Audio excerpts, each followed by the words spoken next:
معزز سامعین کرام، السلام علیکم ورحمۃ اللہ وبرکاتہ۔ نحمد و نصلی علی رسول الکریم، اما بعد فاعوذ باللہ من الشیطان الرجیم، بسم اللہ الرحمن الرحیم۔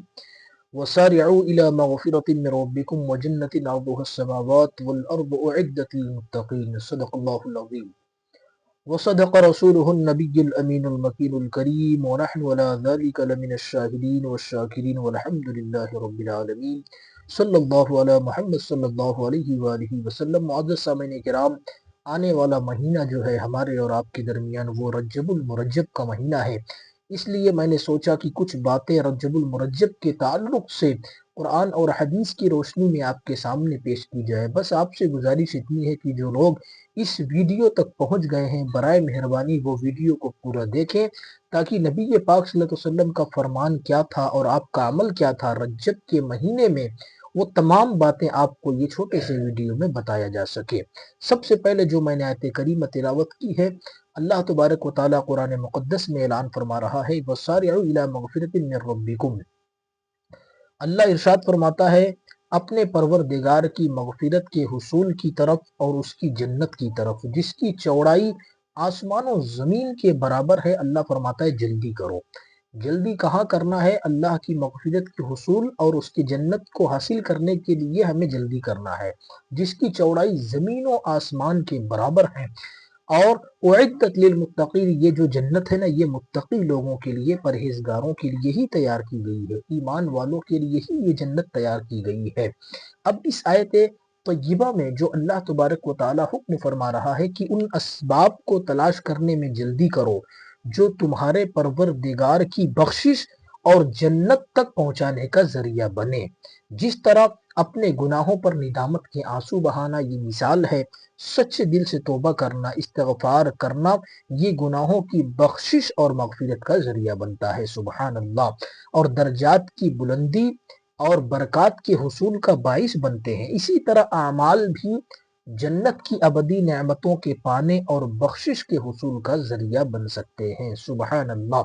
اسی لیے علماء کرام نے اس آیت کے طیبہ کے معنی اور تفسیر بیان کرنے میں اپنے ذوق اور عمل کا مظاہرہ کیا۔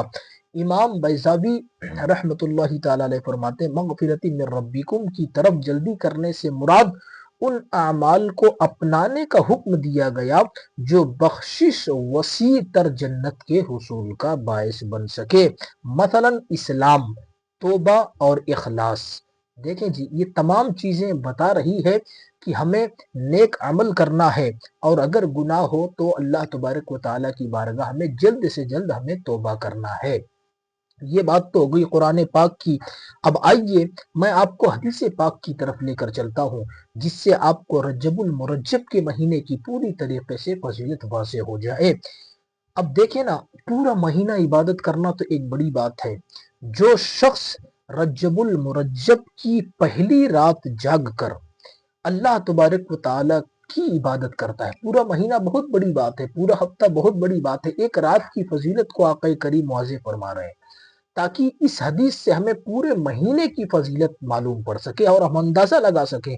جو آدمی رجب کی پہلی رات جاگ کر عبادت کرتا ہے، پیارے نبی فرماتے ہیں، تو اس شخص کا دل کبھی مردہ نہیں ہوتا۔ ایک وقت ایسا آئے گا جب سب کے دل مردہ ہو جائیں گے، پر وہ شخص جو رجب کی پہلی رات جاگ کر عبادت کرتا تھا، اس کا دل مردہ نہیں ہوگا، اور اللہ تبارک و تعالیٰ اس بندے پر خیرات و برکات انڈیلتا ہے، نازل فرماتا ہے، اور وہ اس طریقے سے گناہوں سے پاک ہو جاتا ہے۔ میرے آقا کریم صلی اللہ علیہ وسلم نے ارشاد فرمایا، جس طریقے سے وہ بچہ اپنے ماں کے بطن سے جنم لیتا ہے تو پاک ہوتا ہے، اسی طریقے سے وہ بندہ بھی پاک و صاف ہو جاتا ہے۔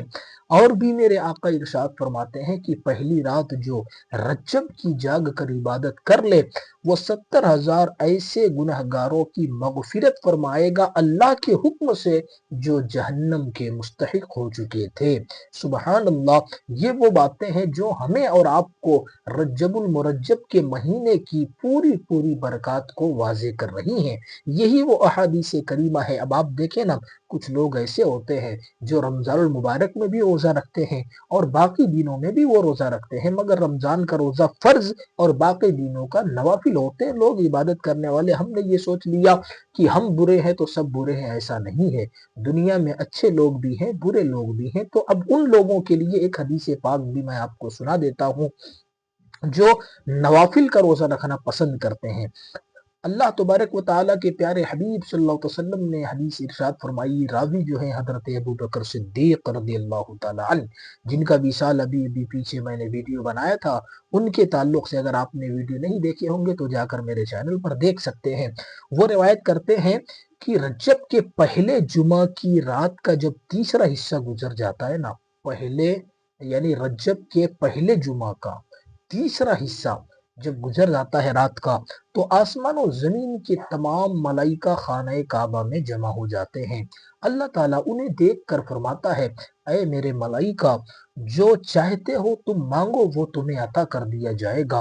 تو وہ فرشتے رجب کے پہلے جمعہ کی رات کے تیسرے پہر میں وہاں جمع ہو کر کیا کہتے ہیں معلوم ہے آپ کو؟ کیا مانگتے ہیں اللہ تبارک و تعالیٰ سے؟ سنیے، اے ہمارے پروردگار، ہماری التجا یہ ہے کہ تو ہر اس آدمی کے گناہوں کو معاف فرما دے جو رجب المرجب کے مہینے میں نفلی روزہ رکھتا تھا۔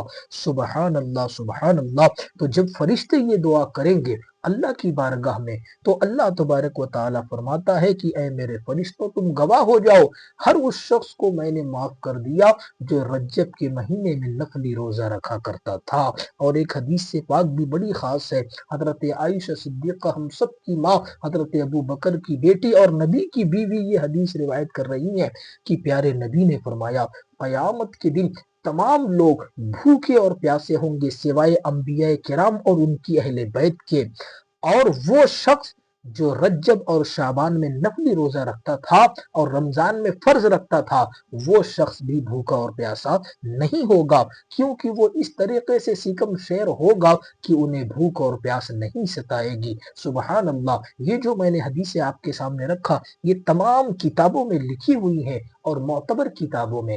یہ وہ حدیث ہے جس سے ہمیں معلوم پڑ رہا ہے کہ اس مہینے کی فضیلت کیا ہے، اس مہینے کی برکت کیا ہے۔ اب آپ دیکھ لینا، بہت سارے ہمارے بھائی ہیں جو الگ الگ مہینے میں الگ الگ وظیفہ کرتے ہیں، اور ہم اور آپ سبھی جانتے ہیں نا کہ تمام وظیفے کو اگر ایک طرف رکھ دیا جائے، مگر پیارے نبی پر درود پڑھنے والا وظیفہ اگر ایک طرف رکھ دیا جائے، تو تمام وظیفوں کا سردار آج بھی بزرگان دین درود پاک کو ہی کہتے ہیں۔ اب آپ دیکھیں، درود پاک تو کبھی بھی کسی بھی مہینے میں کسی بھی وقت پڑھ سکتے ہیں نا، مگر مجالس الابرار میں حضور پاک صلی اللہ علیہ وسلم سے ایک روایت نقل کی گئی ہے جس میں رجب کے مہینے میں درود شریف پڑھنے کا ایک خصوصی ثواب حاصل ہوتا ہے۔ سبحان اللہ، آپ غور سے سنیے گا، خصوصی ثواب حاصل ہوتا ہے۔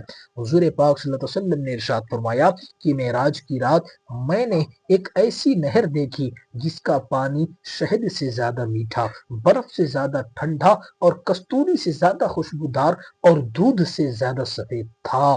آقا کریم صلی اللہ علیہ وسلم نے جبریل امی سے پوچھا کہ اے جبریل امی، یہ نہر کس کے لیے ہے؟ تو جبریل امی عرض کرتے ہیں، یا رسول اللہ، ہر اس شخص کے لیے جو آپ کا امتی ہو اور رجب کا مہینہ ہو اور آپ پر درود پاک پڑھے، اللہ تبارک و تعالیٰ اسے اس نہر سے پانی عطا فرمائے گا۔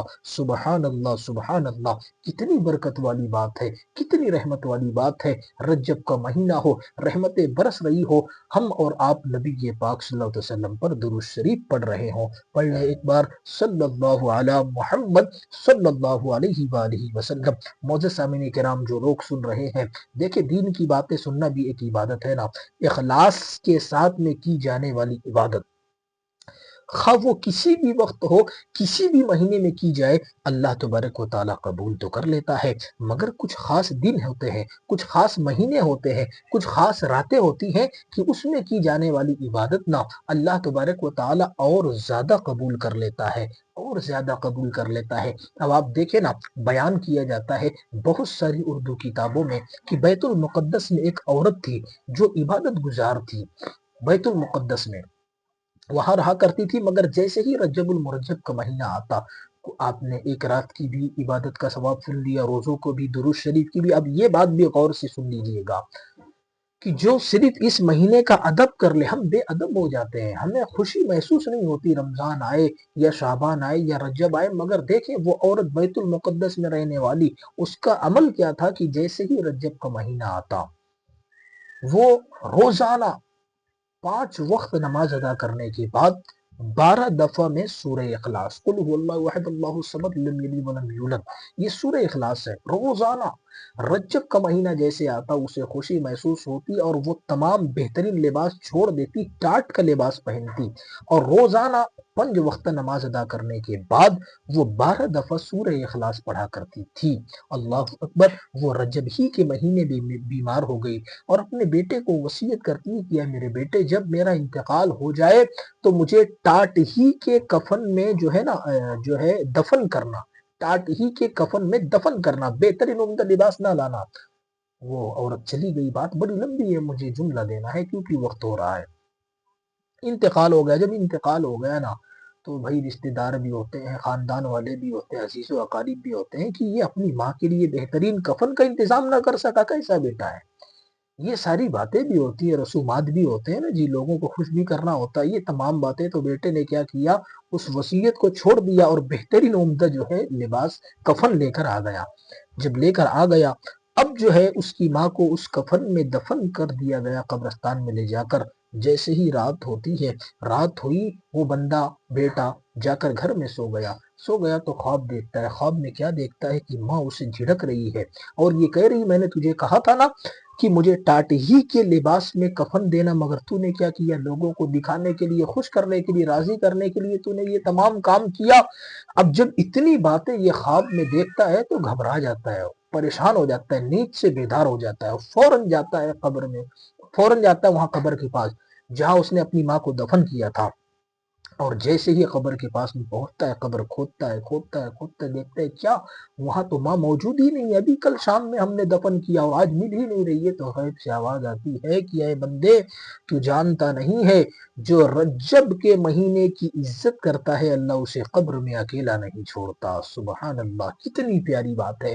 صرف وہ اس مہینے کا ادب اور احترام کرتی تھی، تو آپ اندازہ لگائیں جو ایک رات عبادت کر لے، جو ایک دن نفلی روزہ رکھ لے، ان کا مقام اور مرتبہ کیا ہوگا۔ حدیثیں میں نے آپ کو جو ہے پڑھ کر سنا دی ہے۔ فرائض کی ادائیگی تو ضروری ہے، کمپلسری ہے۔ ایسا نہیں ہے کہ ہم جو ہے نوافل کی طرف جب رغبت کریں تو فرائض کو بھول جائیں، نہیں، ہمارے سماج میں یہ باتیں ہوتی ہے نا کہ جو لوگ نوافل کی طرف جو ہے، فاتحہ کی طرف، درود کی طرف، کثرت سے درود و سلام کی طرف جو آگے بڑھتے ہیں تو وہ فرائض کو چھوڑ کر بڑھتے ہیں، یہ ہمارے قوم میں بڑی پریشانی ہے۔ مگر ہمیں اور آپ کو کیا چاہیے کہ فرائض کی ادائیگی کے ساتھ ساتھ نبی پر درود بھی بھیجیں، نبی پر سلام بھی بھیجیں، اپنے گھر میں ایصال ثواب بھی کریں، فاتحے کا ماحول بھی بنائیں۔ یہ تمام چیزیں درست ہیں، مگر فرائض کے بعد آپ اگر فرائض کو چھوڑ کر مستحبات یا سنتوں پر عمل کرنے لگیں گے تو پھر فرائض تو آپ کے کندھے پر جو ہے بوجھ بن کر رہ جائے گا، اس کو آپ کو جو ہے ادا کرنا ہی کرنا ہے۔ اسی لیے دیکھیں نا آپ، ایک حدیث پاک بھی بڑی پیاری ہے۔ فرائض کی ادائیگی کے ساتھ ساتھ جو آدمی رجب کے مہینے میں نفلی عبادت کرتا ہے نا تو اسے رجبی کہتے ہیں، اور قیامت کے دن ایسے بندے کو بڑی عزت، بڑے احترام کے ساتھ پل صراط کے اوپر سے گزارا جائے گا۔ بیان کیا گیا کہ قیامت کے دن ایک بلانے والا بلائے گا، آواز آئے گی کہ رجب کے مہینے میں عبادت کرنے والے کہاں ہیں؟ پھر ایک نور ظاہر ہوگا، جس نور کے پیچھے حضرت جبریل بھی ہوں گے، حضرت میکائیل بھی ہوں گے، پھر ان کے پیچھے رجب شریف کے مہینے میں عبادت کرنے والے بھی ہوں گے، اور وہ سب پل صراط کا کٹھن راستہ جو ہے آسانی کے ساتھ میں بجلی کی طرح چمکتے ہوئے پار کر لیں گے۔ سبحان اللہ۔ اور پل صراط سے بحفاظت گزر جانا یہ کوئی عام بات نہیں ہے، اس کے لیے تو پوری زندگی ہمیں محنت کرنا پڑتا ہے، مگر وہ لوگ گزر جائیں گے۔ سبحان اللہ۔ حتیٰ کہ جیسے ہی وہ گزریں گے نا، گزرنے کے بعد وہ سجدہ ریز ہو جائیں گے، اور ان کا یہ سجدہ شکر ہوگا۔ اللہ تعالیٰ انہیں فرمائے گا کہ اے میری مخلوق، اے رجب کے مہینے میں فرائض کے ساتھ ساتھ میں نوافل کی عبادت کرنے والے، آج سجدہ نہ کر، بلکہ آج تو تمہیں فخر سے سر کو بلند کرنا ہے، کیونکہ تم نے دنیا میں سجدہ کر کے، دنیا میں عبادت کر کے تم نے اپنے رب کو راضی کر کر لیا تھا۔ سبحان اللہ۔ آخری حدیث سنا کر میں اپنی بات کو اختتام کی طرف لے جاتا ہوں۔ حضرت ثوبان رضی اللہ تعالیٰ عنہ روایت کرتے ہیں کہ ہم ایک دفعہ نبی پاک صلی اللہ علیہ وسلم کے ساتھ ایک قبرستان سے گزرے۔ حضور صلی اللہ علیہ وسلم ایک قبر کے اوپر کھڑے ہو کر رونے لگے، عاجزی کے ساتھ میں، انکساری کے ساتھ میں دعا کرنے لگے اللہ تبارک و تعالیٰ کی بارگاہ میں۔ جب جو ہے آپ رونے لگے، عاجزی سے جو ہے دعا کرنے لگے، جب لوگوں نے دریافت فرمایا کہ اے پیارے نبی صلی اللہ علیہ وسلم، اس قبرستان میں مدفون لوگوں کو آپ کیسے جانتے ہیں؟ یہ آپ کے کوئی رشتہ دار ہیں؟ کہا نہیں۔ کہا یا رسول اللہ، آپ یہاں کیوں کھڑے ہو کر رو رہے ہیں؟ تو آپ نے فرمایا تھا کہ اے ثوبان، اس قبرستان میں جو لوگ مدفون ہیں نا، انہیں ان کے قبر میں عذاب دیا جا رہا ہے، اس لیے میں ان کی بخشش کے لیے اللہ تبارک و تعالیٰ کی بارگاہ میں عرض کر رہا تھا۔ تو اللہ تبارک و تعالیٰ نے کرم فرماتے ہوئے میری دعا سے اللہ نے ان کے گناہوں کو معاف کر دیا اور ان کو عذاب قبر سے اللہ نے نجات دے دیا۔ پھر اتنا کہہ کر آقا کریم صلی اللہ علیہ وسلم صحابہ کرام کی طرف اشارہ کرتے ہیں اور کہتے ہیں کہ اے ثوبان، اگر انہوں نے دنیا میں رہ کر رجب کے مہینے میں نفلی روزہ رکھ لیا ہوتا اور رات میں نفلی قیام کر لیا ہوتا تو اللہ تبارک و تعالی انہیں عذاب قبر سے محفوظ فرما دیتا۔ سبحان اللہ۔ یعنی نبی صلی اللہ علیہ وسلم خود ترغیب دے رہے ہیں کہ جب رجب کا مہینہ آ جائے نا تو کثرت سے فرائض کے ساتھ ساتھ نوافلی عبادت بھی کریں، اور جو ہے دن میں اگر آپ چاہیں تو نفلی روزہ بھی رکھ سکتے ہیں، کیونکہ آقا کریم صلی اللہ علیہ وسلم خود رجب کے مہینے میں اور شعبان کے مہینے میں نفلی روزہ رکھا کرتے تھے، اور رمضان کا روزہ تو ہو گیا فرض، تو وہ فرض بھی ادا کیا کرتے تھے اور 5 وقت کی نماز بھی ادا کیا کرتے تھے۔ اللہ تبارک و تعالیٰ کی بارگاہ میں دعا ہے جو کچھ بھی میں نے کہا آپ نے سنا، ہم سب کو مل کر اس پر عمل کرنے کی توفیق عطا فرمائے۔ بولنے میں، سمجھانے میں لفظاً معنن کوئی غلطی خطا ہو گئی ہو تو مولا پیارے حبیب کے صدقے توسل سے معاف عطا فرمائے۔ رجب کا پیارا مہینہ آ چکا ہے یا آنے والا ہے، اگر آپ ویڈیو بعد میں دیکھ رہے ہوں گے تو آ چکا ہے، یا پہلے دیکھ رہے ہوں گے تو آنے والا ہے۔ ہم سب کو اس مہینے کا ادب احترام کرنے کی توفیق عطا فرمائے۔ جن لوگوں نے بھی ویڈیو کو پورا دیکھا ہے، بات اچھی لگی ہو تو دوستوں میں، گھر والوں میں شیئر کر دیں، اور ابھی تک ہم سے نہیں جڑے ہیں تو چینل کو سبسکرائب کر دیں۔ السلام علیکم ورحمۃ اللہ۔